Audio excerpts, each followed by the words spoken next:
Over a period of about 6 years, I think I've seen, well over 200 people reverse their type 2 diabetes or pre-diabetes. And what that actually means is if you're a diabetic, you've brought your HbA1c into either the pre-diabetic range or the normal range and come off all your medications. This word pre-diabetes, I hate it. Pre-diabetes is pre-nothing. Pre-diabetes is the consequence of about 10 years of severe metabolic dysfunctions. I'd love to name it all diabetes. In fact, I'd love to change the name altogether and just call it bad food disease.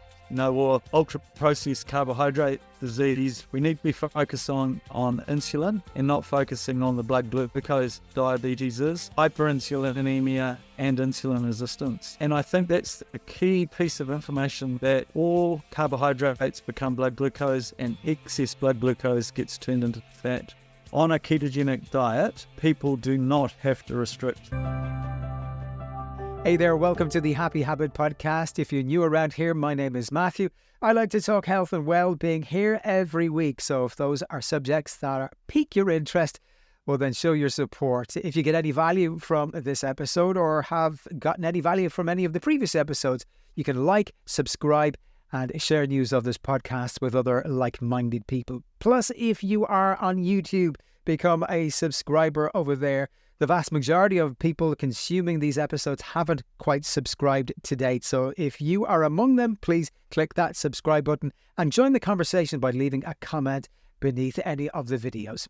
Now, today I speak with Dr. Glen Davies, who has successfully reversed pre-diabetes and diabetes type 2 in many patients. We find out why carbohydrates in modern diets are causing so many people to develop diabetes. We hear the steps you should be taking in order to reverse your diabetes, plus find out how quickly patients can see remission of their diabetes conditions. Also, I ask Dr. Davies what role proteins and fats play in the diet of someone who has cut back on their carbohydrates in an attempt to treat their diabetes, and lots more besides. Dr. Davies, how is it possible to reverse diabetes, and then how quickly is that reversal possible? My interest in reversing diabetes began in December 2017.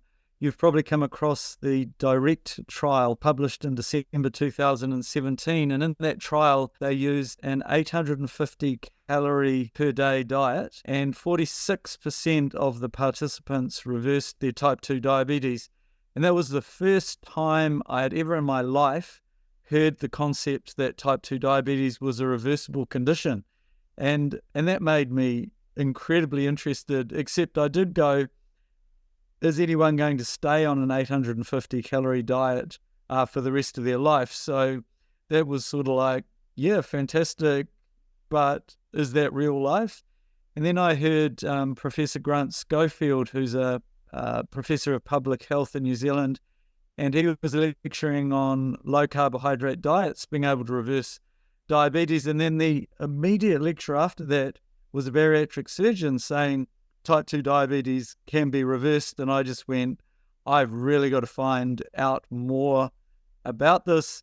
And then at a similar time, a patient came into my room called Wayne, and he told me that I was bloody useless. It was about time I read something. And he dropped 6 books on my desk, and one of them was Jason Fung's book, The Diabetes Code, which I think should be the textbook for type 2 diabetes, because I recognize that general practitioners are the experts in type 2 diabetes. The endocrinologists in the hospital are the expert in type 1 diabetes, but we really need to be the experts in type 2 diabetes. So Jason Fung's book, brilliant. I think every clinician and person interested in diabetes should be reading that book. And that was sort of how I got interested in. So Wayne and myself and some others, we sort of started a peer group. We sort of began discussing low carb diets. Then some patients wanted to join, and it sort of took off from there. And Over a period of about 6 years, I think I've seen, well over 200 people reverse their type 2 diabetes or pre-diabetes. And what that actually means is if you're a diabetic, you've brought your HbA1c into either the pre-diabetic range or the normal range and come off all your medications or all your diabetes medicines apart from metformin. So that's the definition of reversal. And I now expect that to be the norm. I expect that to happen. And when it doesn't happen, that's when I ask, some more in-depth questions. Does this person have a high cortisol, for example? Are they sleeping well? Is there some other reason, for them not reversing their diabetes? So I now consider it to be the norm and the expectation. And when it doesn't happen, I have to start asking some questions why. And then how quickly can that change in their condition come about? Depends on how high the HbA1c is to begin with, but usually around 6 months is sort of a common time frame. I have a slide of Dave, who's one of my favorite people to discuss in conferences.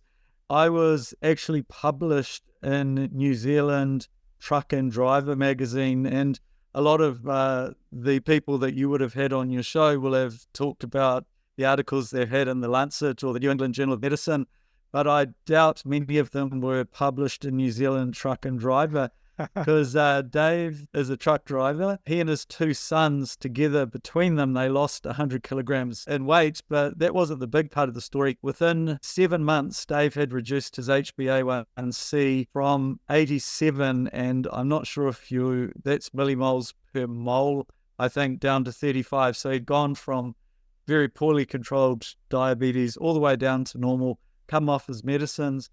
And it wasn't actually, Dave did a lot of the hard work, but it was his wife. She set about creating this, and on a Sunday, she spent the majority of the day shopping and cooking and preparing meals for these 3 men, so they didn't have to stop at the truck stop, or at the cafe. Is it easier to reverse pre-diabetes rather than type 2 diabetes? Yes, it is. The earlier you start, the better. This word pre-diabetes, I hate it. As my friend Professor Schofield says, he says pre-diabetes is pre-nothing. Pre-diabetes is the consequence of about 10 years of severe metabolic dysfunction. So I think we should get rid of this name pre-diabetes and call it all type 2 diabetes. It's deceptive, and it makes people think, I don't really have to do anything about this until I get diabetes, because this is just pre-diabetes. I'd love to name it all diabetes. In fact, I'd love to change the name altogether and just call it bad food disease, or ultra-processed carbohydrate disease. I think this term diabetes is misleading. It causes us to become glucose-centric when we need to become insulin-centric. We need to be focused on insulin and not focusing on the blood glucose. And I think once we do that, it will help everyone in the community, including the clinicians, to understand truly what diabetes is. It is hyperinsulinemia and insulin resistance. And just on that point on glucose, I think probably most people won't realize just how little glucose the body wants to maintain in our bloodstreams at any one time. Now, that's about 4 grams of glucose, which is diluted in about 5 liters of blood, or 7 to 8 pints of blood at any given time. And then when you consider that when we're consuming our high carbohydrate, highly processed diets, we're vastly overshooting that 4 grams of glucose that the body wants to maintain. And in order to bring that blood glucose down to the 4 grams, we then have to produce large amounts of insulin. And I actually listened to a lecture recently from Catherine Crofts, who's a lecturer at AUT University in Auckland, New Zealand. And she made this statement, which I'd never heard before. She said, dietary fats are a fuel, protein is a building block, and glucose is a building block. glucose and protein is there to make glycoproteins. Dietary fat is the fuel. And I'd never heard that statement made before, but it really hit home for me. Glucose is for making glycoproteins. Protein is for building muscle. Fat is the fuel. It makes that point really, really clearly that, yes, we only have 4 grams of glucose in our 5 liters of blood. If we eat 1 serving of rice, the standard serving that you might have with a curry, that is 10 teaspoons of sugar. So you are increasing the amount of glucose in the blood by a factor of 10. Now, I understand that you have a degree in biochemistry. I would challenge you to think of any other substance that you can double in your blood and not die instantly. Water, you die instantly. If you double sodium, you die instantly. If you double potassium, that's the fatal injection that's used in some states of the United States. Why do we think that we can get away with increasing the glucose in the blood by a factor of 10? It does kill us. It just kills us more slowly. And the infographic that I think you're referring to comes from Dr David Unwin in the UK, who has done some absolutely amazing work. I think almost single-handedly he's changed the way that diabetes is managed in the NHS. So those infographics which he has made are extraordinary. I was giving a lecture recently and I got the most brilliant reaction when I put that slide up of the teaspoons of sugar from David Unwin's infographic. One of the doctors in the audience almost let out a cry. It was an extreme reaction because people just don't understand this concept that all carbohydrate becomes blood glucose. And there's only 3 things that can happen to blood glucose. It can get stored as glycogen. It can be used for energy, converted into ATP. But all excess blood glucose goes to the liver. And through this process of de novo lipogenesis, breaking that down, novo meaning new, lipo meaning fat, genesis to make, the making of new fat from carbohydrate and blood glucose. That is how we get fat. That is what causes diabetes. It is this process of turning carbohydrates into fat. That is the cause of ischemic heart disease.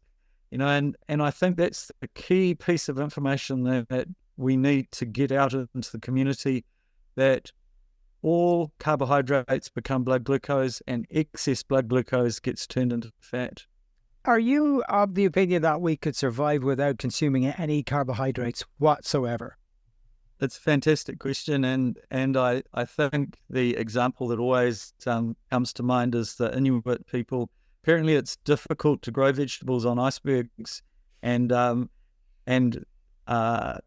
understanding is that fish and seals were the predominant part of their diet, so a zero carbohydrate diet. And then the carnivore diet is fascinating, isn't it? It kind of seems like it should be wrong, but everyone that you talk to who is on a carnivore diet just talks about the amazing energy they have, how well they feel, how well their brain functions. So I think absolutely yes, you can survive on a zero carbohydrate diet because of course you can make glucose from protein. That's gluconeogenesis, and then the glycerol backbone from the triglyceride that can be converted into glucose as well. So yes, you can just survive perfectly on a zero carbohydrate diet. Well, talking of diets, can we look at the diet that you would recommend to your patients if you're trying to reverse their prediabetes? I know you don't like that term, or their diabetes type 2. At the outset of our conversation today, you mentioned a study whereby patients reverse their diabetes by being put on a low-calorie diet of 700 to 800 calories per day. Now, I know calories are considered to be less significant in this conversation today, and so perhaps we could talk about the macronutrient breakdown of a diet that would facilitate a reversal of their diabetes conditions. I think we've moved away from the calorie theory of obesity, haven't we? That idea of eat less and move more to lose weight. The reality is it's very much more complicated than that, and we've now moved to the hormonal theory with insulin and leptin being the main players in this theory. So on a ketogenic diet, people do not have to restrict their calories and they do not have to be hungry.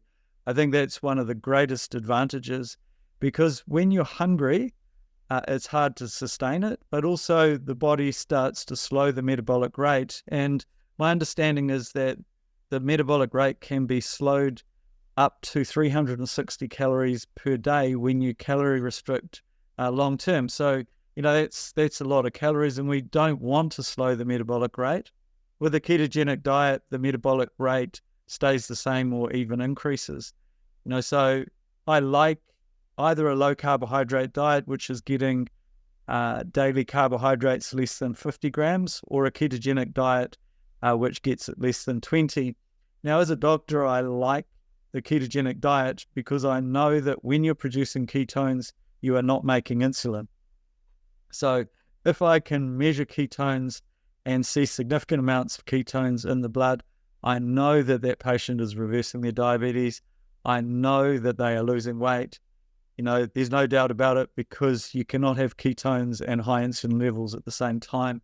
So I like the ketogenic diet, but I think it's important that we choose the degree of carbohydrate restriction depending on what the person's need is. So if someone was just wanting to lose a few kilograms, I wouldn't be putting them on strict keto. It would be a low carb diet. If I was using it for advanced cancer, it would be a strict ketogenic diet plus prolonged fasting. So I think you have to choose your intervention to meet the severity of the condition, and also it's a choice. For some people, a ketogenic diet might be a step too far, so going low carb's the option. For other people, particularly people who love data, want to check their ketones, then going to a ketogenic option's the way to go. I had a great conversation with a neuroscientist recently who wrote the book, The Hungry Brain, and in it he talks about the part of the hypothalamus which he calls the lipostat, which is responsible for appetite and for controlling our metabolism. And he said there's a cruelty inherent in this part of the brain, because whenever you're restricting your food intake, this activates this part of the brain, and it actually creates a greater hunger in you, which is kind of counterproductive for people who are trying to lose weight.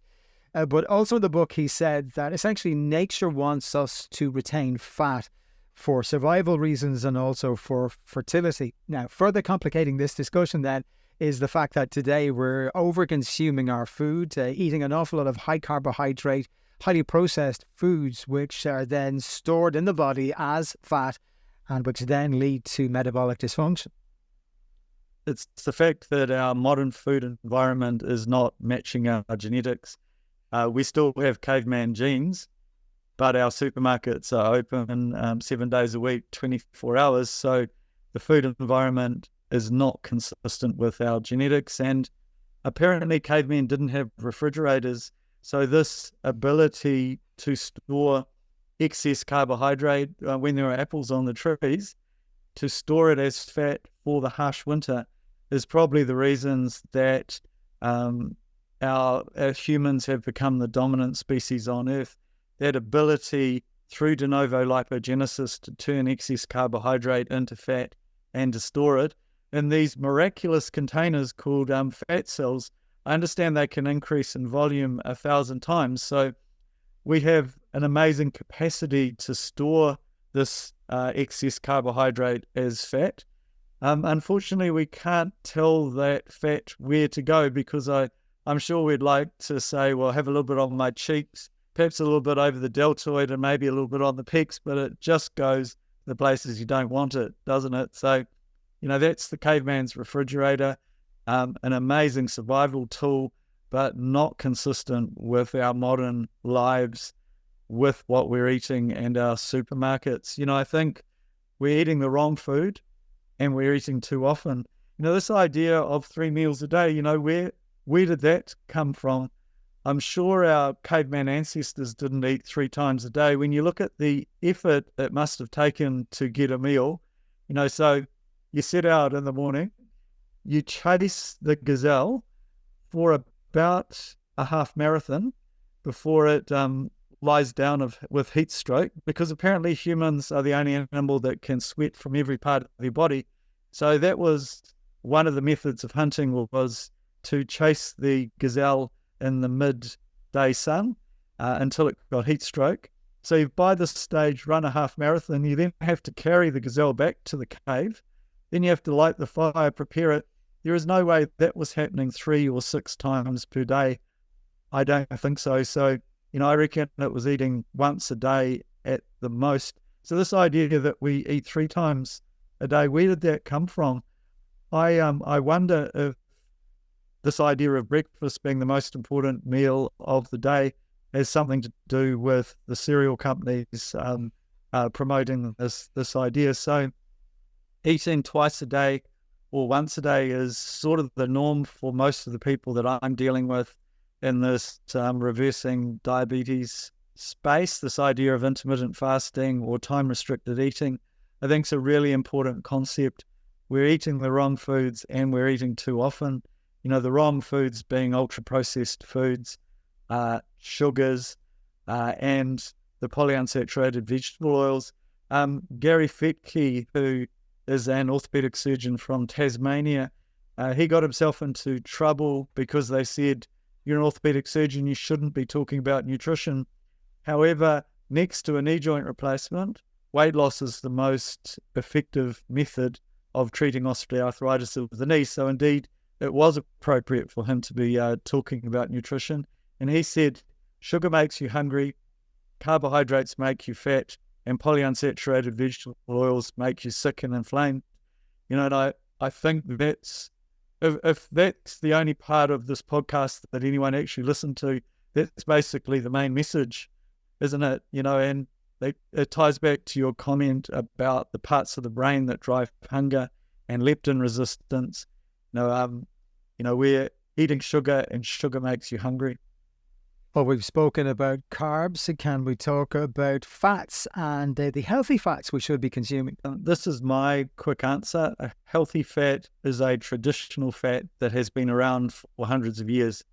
And that makes it easy. That's olive oil, avocado, meat fats, butter. If it's been made in a laboratory in the last 70 years, it's probably bad for you. So that's margarine and the sunflower oil and the canola oil. I pictured these beautiful paddocks of canola flowers until I realized that there was no such thing as a canola bean. It comes from rapeseed, doesn't it? Which doesn't sound all that good anyway. Can we then move to fibre and perhaps talk about the role that fibre plays in mitigating against the increase in blood sugar levels and, by extension, the insulin levels in the body? So do we really understand the full role of fibre? Traditionally we've talked about it fueling the microbiome and being so important in that space. But now I'm confused by the carnivore diet, and it makes me wonder, do we know all the information yet about the impact of fibre on the microbiome? This is where I come from. I talk to people about a ketogenic diet, which is high in above ground vegetables. I encourage people to have berries of some sort every day. A half cup of berries is about 4.5 grams of carbohydrate. So I encourage people to have berries every day because we want them to get the micronutrients and the vitamins that are in the berries.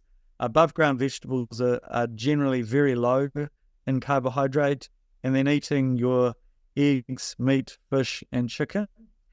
It does bring up this concept of the whole food plant-based diet, and I really don't care where people are getting their proteins and fats from, whether they're getting it from animal sources or they're getting it from plant sources.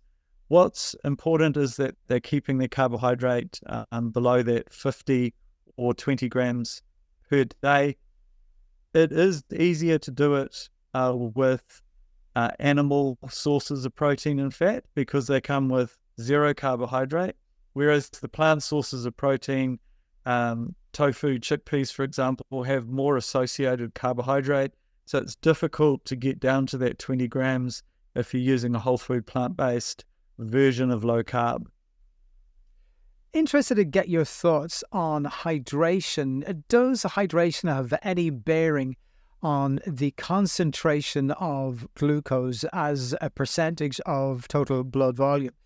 And does that then have any bearing on A1C over a period of time if you're dehydrated over a longer period of time, or you just simply don't consume the recommended amount of water you should be consuming per day?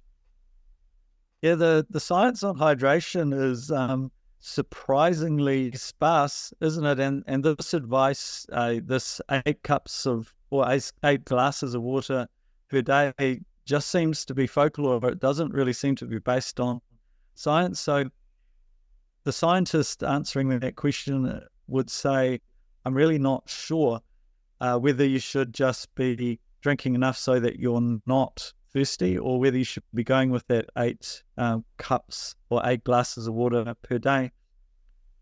In terms of its impact on diabetes, one of the big things is when you are drinking a reasonable amount, you're probably less inclined to eat food. And often people, I think, confuse thirst with hunger. So, if you are fasting, have a drink of water first and see if that reduces it. Your exact question, how does it impact on blood glucose and HbA1c? I'm not too sure about that. I tend to just go with the advice, have the eight glasses of water per day, but based on very limited science. Well, talking of behavioral things that people can engage in, what is your advice as far as exercise or general movement are concerned? Because this is going to be part of the picture too. That saying, sitting is the new smoking. So I think movement is an excellent term rather than exercise. And talking to people about moving more is great. Exercise, of course, is great, but I don't emphasize it. I emphasize diet. I think that most people know that they should be moving more or exercising, and I find people do it automatically when their energy levels increase. So when they move from a glucose-based metabolism to a fatty acid-based metabolism, I find that their energy increases and they naturally start exercising more without me even having to discuss that.